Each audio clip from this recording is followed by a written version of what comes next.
अस्सलाम वालेकुम दोस्तों और साथियों, उम्मीद है आप लोग खैरियत से होंगे।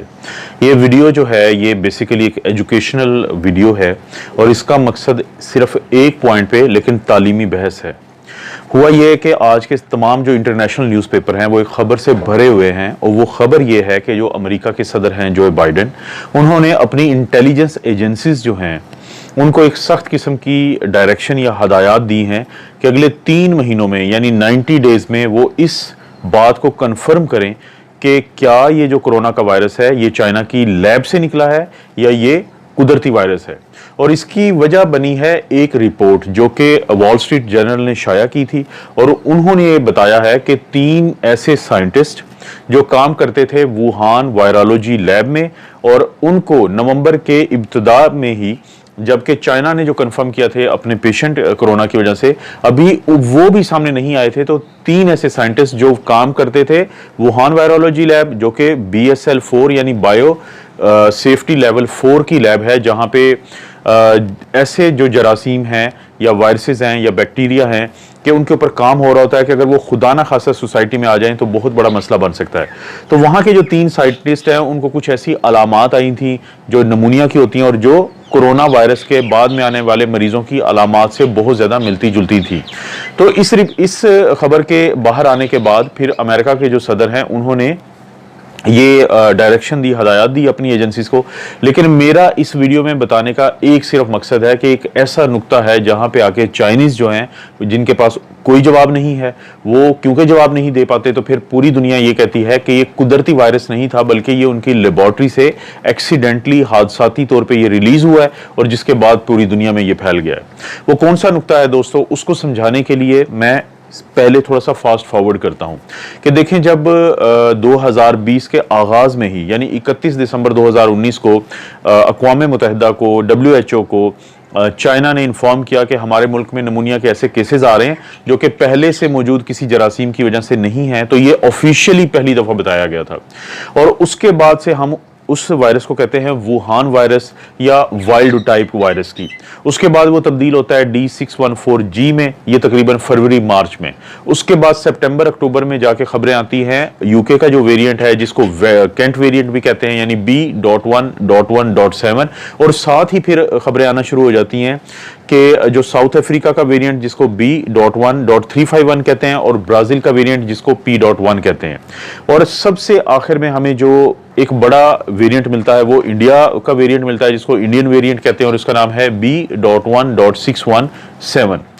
तो पहले मैं आप लोगों को ये नुक्ता बताता हूं कि देखें, वुहान में जो सबसे पहले वायरस आया और जो अब इंडिया या ब्राजील या बरतानिया में है, तो इनके अंदर 99.9 मुमासलत होगी, लेकिन ये इस हद तक तब्दीली जरूर आई है कि जो 0.1 हो सकती है, 0.2 हो सकती है, 0.5% तक इन दोनों जो नस्लें हैं वायरस की, कोरोना वायरस की, तो वो तब्दीली आई है। क्योंकि जब भी वायरस को मौका मिलता है अपने होस्ट के अंदर तकसीम दर तकसीम होने का, और ये वायरसेस दोस्तों याद रखें बाहर नहीं जिंदा रह सकते बल्कि ये हमेशा अपने होस्ट के अंदर रहते हैं, अपने मेज़बान के अंदर रहते हैं और वहां पे जाके तकसीम दर तकसीम होते हैं। उस तकसीम दर तकसीम के अमल की वजह से इनके अंदर कुछ ना कुछ ऐसी म्यूटेशंस होती हैं जिनमें से कुछ आगे चल पाती हैं। आप दोस्तों देखें कि अभी अगर हम जनवरी 2020 को अपने सामने रखें और आज तकरीबन 1.5 साल हो चुका है, तो 1.5 साल के अंदर 0.5% तक उसकी जीनियाती तब्दीली हो चुकी है। अब इस पॉइंट को आपने जहन में रखना है। तो अब मैं वापस आता हूं कि चाइना किस, वो पॉइंट कौन सा है जो कमजोरी है चाइना की जिसका वो जवाब नहीं दे पाता। देखें, चाइना ने ये बताया था कि जो बैट हैं यानी चमगादड़ हैं वहां से ये वायरस आया है। वुहान में एक वेट मार्केट है कि जहां पे जिंदा जो जानवर होते हैं वो बेचे जाते हैं। जानवरों के जो पिंजरे होते हैं वो एक दूसरे के ऊपर पड़े होते हैं। मुख्तलिफ किस्म के जानवर जो है वहां पे एक एक दुकान के अंदर होते हैं और वो जिंदा होते हैं। तो उनकी जो स्क्रीशंस होती हैं, उनकी जो रतूबतें होती हैं, वो एक से दूसरे पिंजरे में जाती हैं और इस तरह चांसेस होते हैं कि अगर एक की जो स्क्रीशन में कुछ वायरस है तो वो दूसरे की स्क्रीशन के साथ मिक्स होते हैं और मुख्तलिफ जानवरों में आगे जंप कर सकते हैं। ये एक चांस होता है। तो चाइना का ये कहना था कि वुहान में जो वेट मार्केट है ये चमगादड़ों से वहां पे आया कि वहां पे कोई चमगादड़ लाई गई थी, क्योंकि बाकी जानवरों की तरह वहां पे बैट्स या चमगादड़ों को भी बेचा जाता है जिंदा और मुर्दा। तो उनका ये कहना था कि वहां से हमारे पास केसेस आना शुरू हुए हैं, वहां पे हमारे पास वहां से लोग आए हैं तो जिनको ये अलामात थी जो बाद में कोरोना की अलामात करार पाई हैं। तो फिर बाद में जब जीनोम देखा गया सीक्वेंस, तो पता ये चला कि जो चमगादड़ों के अंदर वायरस है कोरोना, वो और जिससे इंसान मुतासर हुए तो उसमें 2% का फर्क है। यानी 98% तो ममासलत है इन दोनों यानी कि वेरिएंट्स में, इन दोनों अकसाम में, कि जिसने इंसानों को मुतासर किया और जो चमगादड़ों को मुतासर करता है। लेकिन वो जो 2% का गैप है वो किस जानवर में था उसका आज तक नहीं पता चल सका। मैं आपको दो मिसालें देता हूं। इससे पहले कोरोना की दो वबाएं फैली हैं चाइना में और पूरी दुनिया में। एक फैली थी 2002-2003 में, जिसमें जिसको आज हम कहते हैं SARS-CoV-1, ठीक है, severe acute respiratory syndrome corona virus 1।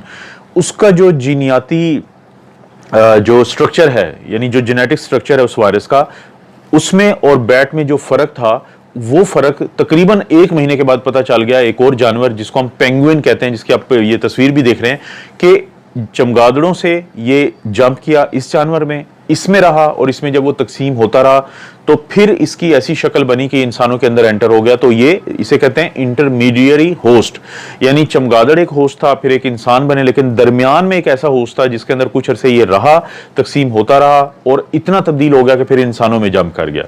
इसी तरह फिर 2012 और 13 में एक और कोरोना वायरस की वबा आई जिसको हम कहते हैं मर्स होता है मिडल ईस्ट रेस्पिरेटरी सिंड्रोम। तो वहां पे भी ऐसे हुआ कि जब चमगादड़ों से वो कोरोना वायरस इंसानों में आया तो उसके बाद लोगों को ये तशवीश हुई कि ये इंटरमीडिएटरी होस्ट कहां पे गया, कि वो कौन सा होस्ट था कि जिसमें ये वायरस रह के इतना तब्दील हुआ कि फिर इंसानों को ये वबा मुंतकिल करने का बाइस बना और एक से दूसरे इंसान में भी ये वबा जो है मर्स की ये मुंतकिल हुई। तकरीबन 9 महीने के बाद कतर में ऊंटों के अंदर जब ये पाया गया तो पता चला कि ये कैमल्स के अंदर था, क्योंकि मिडल ईस्ट में ये बहुत ज्यादा इन्फेक्शन थी। तो ये चमगादड़ों से ऊंटों में गया, वहां पे कुछ अरसा रहा, उसमें तकसीम दर तकसीम होता रहा और फिर इंसानों के अंदर जंप किया। दोस्तों, ये दोनों कोरोना वायरस की वबाएं थी। इन दोनों में काफी लोगों की डेथ हुई। आप यहां से सिर्फ अंदाजा कर सकते हैं कि मर्स की मॉर्टेलिटी रेट 35% था। और जो अक्सर मैं आप लोगों को एक बात बताता हूं कि कोई भी वायरस जब ज्यादा लोगों को मारता है, ज्यादा लीथल होता है, तो वो कम फैल पाता है क्योंकि अपने होस्ट को वो मार देता है। और यही हुआ मर्स के साथ कि उसकी जो वबा है वो बहुत जल्द कंट्रोल में आ गई। जब लोगों ने मरना शुरू कर दिया तो उसके बाद होस्ट जो है आगे नहीं रहे। तो अब जैसे इन दो कोरोना वायरस की एग्जांपल दी, तो ये जो कोरोना वायरस है इसका इंटरमीडिएरी होस्ट आज 1.5 साल के बाद भी नहीं मिल सका। चाइना अगर चाहे तो आज भी कोई ऐसा इंटरमीडिएटरी होस्ट जो है सामने ला सकता है, और क्योंकि एक बहुत बड़ा मुल्क है, उसकी बहुत ज्यादा वो तरक्की याफ्ता है, उसके पास बहुत सारी टेक्नोलॉजीज हैं, लेकिन वो नहीं ला सका। ये वो पॉइंट है जिसपे पूरी दुनिया और खास तौर पे वेस्ट और उनमें से भी अमेरिका और पाकिस्तान का जो पड़ोसी है इंडिया, वो ये पॉइंट कहते हैं कि ये बुनियादी तौर पर लेबोरेटरी में चाइनीज तजर्बे कर रहे थे। और इसमें कोई शक नहीं है कि उन दिनों में ये जो वुहान की रिसर्च लैब है वायरोलॉजी की, ये 2015 में बनी थी। ये बायोसिक्योरिटी 4 जो लेवल है, पाकिस्तान में BSL 4 कोई बड़ी लैब नहीं है, तो आप यहां से अंदाजा कर सकते हैं कि ये कितनी एक ऐसी लैब होती है कि जिसको बहुत ज्यादा हिफाजत दरकार होती है। तो वहां पे उस वक्त ये बिल्कुल ऑथेंटिक बात है, इसको तो चाइना भी तस्लीम करता है कि कोरोना वायरस के ऊपर रिसर्च चल रही थी। तो जो इल्जाम लगाते हैं वो ये कहते हैं कि उस वक्त जो बैट के अंदर कोरोना वायरस था, तो उसके ऊपर ये रिसर्च हो रही थी कि लैब के अंदर मुख्तलिफ जानवरों के अंदर इसको रेप्लिकेट करवाया जा रहा था, इसका तकसीम दर तकसीम का अमल करवाया जा रहा था। और एक वक्त ऐसा आया कि जिसमें ऐसी तब्दीलियां आ गई, इसको हम कहते हैं गेन ऑफ फंक्शन। ये एक बड़ा इंपॉर्टेंट कॉन्सेप्ट है कि जब एक वायरस को आप आर्टिफिशियली आप लेबोरेटरी के अंदर उसके अंदर इतनी ज्यादा उसको तकसीम दर तकसीम होने का मौका देते हैं, लेकिन कंट्रोल्ड एनवायरनमेंट में, ताकि उसकी कोई ऐसी अगर शक्ल बनती है जो इंसानों को नुकसान पहुंचा सकती है, तो आप पहले ही उसके खिलाफ कोई वैक्सीन बना के तैयार हो जाएं कि अगर कल फ्यूचर में ऐसा होता है तो आपके पास कोई ऐसी वैक्सीन हो। तो कहा यह जाता है कि बदकिस्मती से वहां के जो कुछ लोग थे उनको ये इन्फेक्शन हुई और वो इन्फेक्शन फिर मुआशरे में आ गई और फिर मुआशरे में ये बहुत तेजी से फैली। चाइना जिस मरीज को कहता है कि ये जीरो पेशेंट है, जीरो पेशेंट किसी भी वबा में उस शख्स को कहा जाता है कि जो सबसे पहले तशखीस हुई, कि उससे पहले का नहीं पता, लेकिन उस जीरो पेशेंट के बारे में यह कहा जाता है कि उसका कोई ताल्लुक नहीं था मार्केट से, ना वो मार्केट में गया और ना ही उसकी फैमिली का कोई शख्स मार्केट में गया, लेकिन उसका एक जो रिलेटिव है वो हेल्थ वर्कर जरूर था। अब सवाल ये पैदा होता है, मैंने कोई इस वीडियो में मैं जिक्र नहीं कर रहा, किसी सियासत की मैं बात नहीं कर रहा, किसी रूमर्स की बात नहीं कर रहा, ये मैं वो एजुकेशनल पॉइंट है, ये वो तालीमी नुक्ता है जिसके बारे में हमें जानना ज़रूरी है कि चाइना इसका क्या जवाब देता है कि इंटरमीडियरी होस्ट कौन सा था, कहाँ पे ये वायरस रहा है कि जिसके बाद इसमें ऐसी तब्दीली आई कि ये इंसानों को भी इन्फेक्शन मुंतकिल करने का बाइस बन गया। तो दोस्तों इसके बारे में जैसे जैसे मजीद, क्योंकि अब इसके बारे में बहुत कुछ सामने आएगा। किस लिए सामने आएगा? क्योंकि WHO के काफ़ी लोगों ने पहले जाके कोशिश की वहाँ पे काम करने की। पहले तो चाइना इजाज़त नहीं देता था, फिर बहुत लिमिटेड एक्सेस दी, और उसके बाद कुछ और भी रूमर्स हैं, लेकिन अभी मैं बिल्कुल भी उनकी बात नहीं करूँगा क्योंकि मैं किसी भी किस्म की पॉलिटिक्स की बात नहीं करना चाहता। तो दोस्तों उम्मीद है कुछ हो सकता है लोगों को इस बात की समझ आई हो कि चाइना कहाँ पे कमज़ोर पोजीशन पे है, क्योंकि दुनिया को इतना ज़्यादा नुकसान हुआ है इस वायरस से कि लोग अब बहुत ज़्यादा जवाब चाहते हैं चाइना से, और एक ये साइंटिफिक नुक्ता है जिसका जवाब अभी तक चाइना ने नहीं दिया। आप अपना और अपनी फैमिली का ख्याल रखें। अल्लाह ताला आपको और आपकी फैमिली को हर किस्म की बुराई, बीमारी और आजमाइश से महफूज रखे।